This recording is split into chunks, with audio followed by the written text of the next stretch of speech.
Тохтамыш происходил из потомства Тука-Тимура.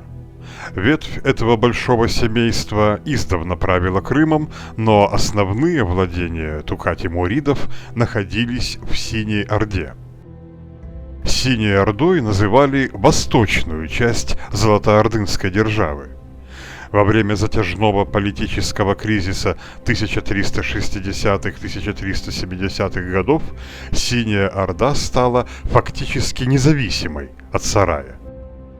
Более того, ханы Синей Орды успешно принимали участие в борьбе за общеордынский трон и не раз овладевали им, как, например, Мухаммед Урус-хан, правивший в Сарае в 1372-1375 годах. Тохтамыш был сыном наместника Мангышлака и служил Урус-хану. Но когда Урус покинул Синюю Орду, чтобы занять престол в Сарае, Тохтамыш в его отсутствие объявил себя правителем Синей Орды. Урус быстро сверг его, и хотя хан не наказал Тохтамыша за этот мятеж, Тохтамыш стал опасаться, что Урус-хан задумал уничтожить его. Потому Тохтамыш бежал из Орды в соседнее государство – Улус-Чагатая. Фактическим правителем чагатайского Улуса в те годы был эмир Тимур, известный также как Тимур-Ленг, Аксак-Тимур и Тамерлан. Подобно Ногаю и Мамаю, он правил страной через подставных ханов.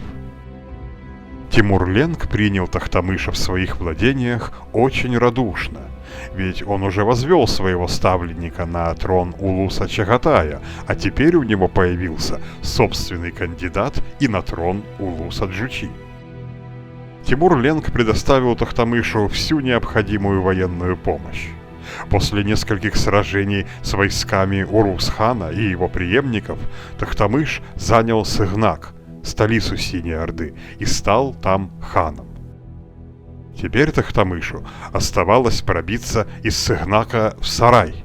Тогда Тохтамыш стал бы ханом всей Золотой Орды, а Тимур-Ленг – верховным покровителем сразу двух чингизидских держав.